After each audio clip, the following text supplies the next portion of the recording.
This episode of the Leaders Kitbag is the last in a 4-part series on the important topic of feedback.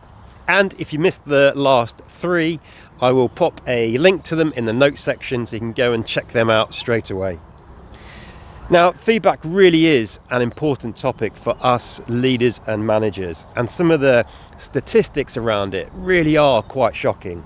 For example, 96% of workers agree that feedback is a good thing and that they want to receive it.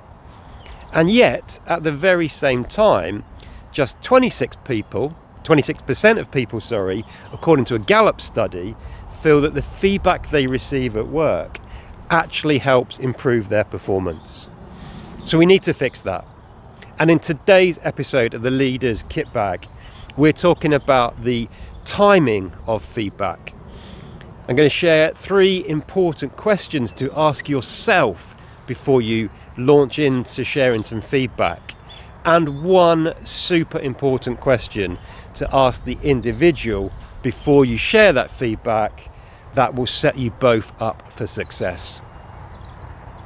Hey, I'm Ben Morton. I'm a leadership trainer, executive coach and keynote speaker.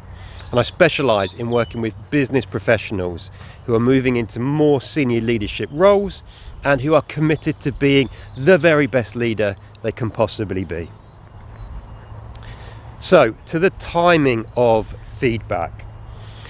A study in the Journal of Psychology suggested that when people receive feedback immediately after the event, then their performance tends to improve by around 20%. Whereas delayed feedback tends to have little or no impact on their actual performance. So timely feedback soon after the event or activity is critically important. And that reminds me of a story. Many years ago, I was sitting on a busy commuter train heading into London, and I happened to be sitting opposite a husband and wife, I think it was, and they were both talking about what was coming up in their day. And the lady was sharing the fact that she had her annual performance review, and her husband asked how she thought it was going to go. And her response was quite shocking, really. She said, "Well, I've not been told I'm shit lately, so that's probably a good sign." And then she went on to talk about how she knows her boss has a separate small notepad for every one of her direct reports that they all see her writing in throughout the year, but they never get to hear about what it was that she wrote until the mid-year or end-of-year appraisal, which is unbelievable. So timely feedback really is important.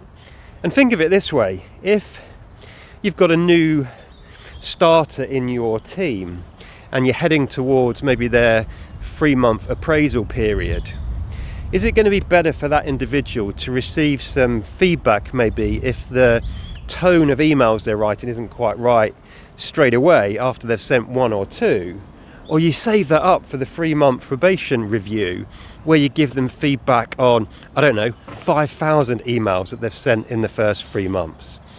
So timely feedback is really key. While it's fresh in people's minds, we need to provide the feedback. So that's tip 1 for you. The second thing I promised you is 3 really important questions to ask yourself before you share any feedback. So question 1 is, does this feedback need to be shared? Right? Is it really relevant feedback for the individual, or is it about you? So often it is. It's something that's triggered us. It's based on our needs and wants and motivations, not the individual. So does this feedback need to be shared? Question number 2, does this feedback need to be shared by me? Right? Maybe you're not the right person to share that feedback. Maybe you want to pass it on to the person's line manager if you're in a working group and they don't report to you. And the third question is, does this feedback need to be shared now? Because maybe it doesn't. Maybe you don't want to share it in a group setting. Maybe you're just going to observe it and keep a note of it. If you see the same thing happen 2 or 3 times more, then you're going to share it. So there you've got 3 really powerful questions. Does this feedback need to be shared or given? Does it need to be given by me? Does it need to be given now? And then to the third thing I promised you in this episode of the Leader's Kitbag. One question to ask of the person we're about to give some feedback to before we launch into it. And it's simply this. Ask them if it's okay if you share some feedback. What that looks like in practice could simply be this. Hey, Sally, I've got some feedback from that last meeting. Would it be okay if I shared it with you now and we discussed it? What that does is, it just calms down the amygdala, right? Lets them get ready to receive some feedback. It gives them some warning. And secondly, it shows that as a leader, you care and you're conscious about what else might be going on for them, okay? If someone is feeling stressed or disappointed with their own performance, or if they're feeling triggered, or if they're about to rush into another meeting, all of these things are going to affect their ability to take on board and respond to the feedback. So asking if it's okay to share it is really powerful. They'll either say yes, or they'll likely say, no, actually, I've got this to go and do. Can we catch up in an hour when I'm done? Which is great, right? That's a win for both of you. And it's very rare, in my experience, for people to say outright no, they don't want any feedback. So there you have it. Some very practical tips to help you give feedback that is even more effective, that people can respond to, and that will actually improve their performance. As always, hope it's been useful.